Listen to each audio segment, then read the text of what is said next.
ام المومنین سیدہ عائشہ رضی اللہ تعالیٰ عنہ فرماتی ہیں کہ ایک دن حضور کا دریا رحمت جوش میں تھا اور حضور نے فرمایا عائشہ جو مانگنا ہے مانگ لو۔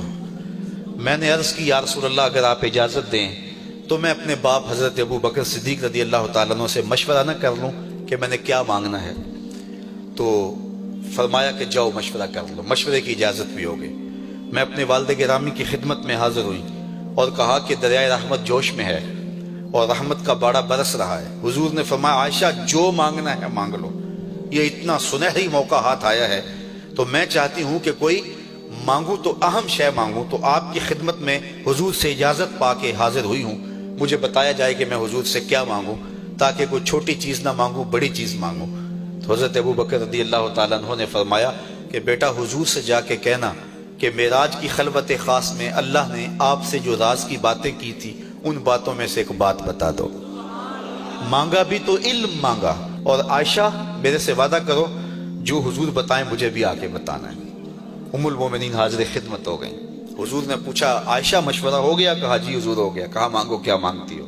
کہا حضور معراج کی خلوت خاص میں جب اللہ کے حضور حاضر ہوئے تو رب نے آپ سے راز کی باتیں کی تو ان باتوں میں سے ایک بات بتا دیں۔ حضور مسکرا پڑے۔ اس بات پہ مسکرائے ہوں گے میرے یار غار کا انتخاب کیسا ہے، یا اس بات پہ مسکرائے ہوں گے کہ راز کی بات بتا دوں تو راز راز نہ رہا، لیکن وعدہ کیا تھا۔ کہا عائشہ سنو، جب میں قرب خاص میں پہنچا تو میرے مالک نے مجھ سے راز کی جو باتیں کی ان میں سے ایک بات یہ تھی، محبوب تیری امت میں سے کوئی شخص کسی شخص کا ٹوٹا ہوا دل جوڑ دے تو میرے اوپر لازم ہے بغیر حساب کے جنت عطا کرو۔ ام المومنین بہت خوش ہوئی اور اپنے والد گرامی سیدنا ابو بکر صدیق رضی اللہ تعالیٰ عنہ کے پاس آئیں اور ساری کہانی سنائی۔ بہت خوش تھی، لیکن حضرت ابو بکر صدیق رضی اللہ تعالیٰ عنہ نے سنا تو رونے لگے۔ تو ام المومنین سیدہ عائشہ رضی اللہ تعالیٰ عنہ نے عرض کیا میرے والد گرامی یہ بات رونے والی تو نہیں ہے، ہم بسا اوقات کسی دکھی کے کام آ جاتے ہیں، کسی کا دکھڑا بیٹھ کے سن لیتے ہیں، کسی کی ڈھارس بنا دیتے ہیں، کسی کے کام آ جاتے ہیں، یہ تو بخشش کا بہانہ ہاتھ آ گیا اور آپ اس پہ رو رہے ہیں۔ تو فرمانے لگے عائشہ اس کو معکوس بھی پڑھو، تصویر کا دوسرا رخ بھی دیکھو۔ اگر کوئی شخص کسی کا ٹوٹا ہوا دل جوڑ دے تو بغیر حساب کے جنت میں جائے گا۔ اس کا دوسرا رخ یہ ہے اگر کوئی کسی کا دل توڑ بیٹھے تو سیدھا جہنم میں جائے گا۔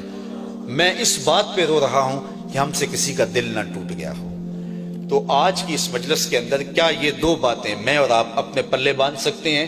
ایک کا تعلق حقوق العباد سے ہے اور ایک کا تعلق حقوق اللہ سے ہے۔ حقوق اللہ میں سب سے اہم چیز نماز ہے، اور پہلا سوال قیامت کے دن نماز کا ہی ہوگا۔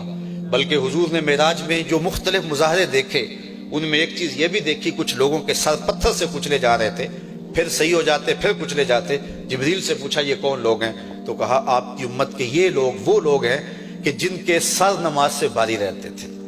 نماز کا کہو نہ بے نمازی کو، تو وہ پہلا بہانہ تو یہ لگائے گا کہ میرے کپڑے ٹھیک نہیں ہیں۔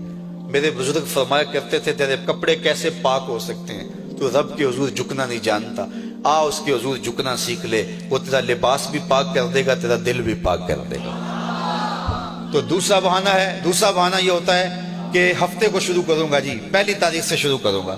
یہ وہ بندہ کہہ رہا ہے، ہفتے کا وقت وہ دے رہا ہے جس کے پاس ایک لمحہ بھی اپنا نہیں ہے، جس کو یہ نہیں پتا کہ اٹھنے والا اگلا قدم کہاں ہوگا۔ وہ کہتا ہے انشاءاللہ ہفتے سے شروع کروں گا، فجر سے شروع کروں گا۔ میاں اللہ کے حضور بلاوا 5 وقت ہمیں آتا ہے، حی علی الصلاۃ حی علی الفلاح۔ کتنے بدبخت ہیں کہ جو اس پکار پہ اٹھ کے اس کے حضور حاضر نہیں ہوتے۔ 5 گانا نماز شعار زندگی بنا لو، اور ہم یہ پکا عزم مصمم کر کے اٹھیں، اتنے زور سے ہم ارادہ کریں کہ شیطان بھاگ جائے، ہماری ہوا سے بھی بھاگ جائے۔ یہ تو اتنے پختہ ارادے کے ساتھ عزم کر کے جو ہے وہ آج ارادہ کر کے یہاں سے نکلے ہیں کہ وہ فجر کے وقت ہمیں بہکانے میں کامیاب نہ ہو، ادھر اذان پکارے ادھر ہم دوڑتے ہوئے اللہ کے گھر کی طرف پلٹ آئیں۔ ہم یہ عزم کریں کہ آج کے بعد نماز نہیں چھوڑیں گے۔ اللہ مجھے آپ کو 5 گانا نماز کی توفیق نصیب کرے، اور ہمیں توفیق نصیب کرے کہ ہم کسی کے دل شکستگی کا سامان نہ کریں۔ ٹوٹے ہوئے دل جوڑ سکیں تو ضرور جوڑیں، اور کسی کا دل توڑنے سے ہم گریز کریں اور اپنی زندگی کو ایک خوبصورت پیرائی کے اندر گزارنے کا ارادہ کریں۔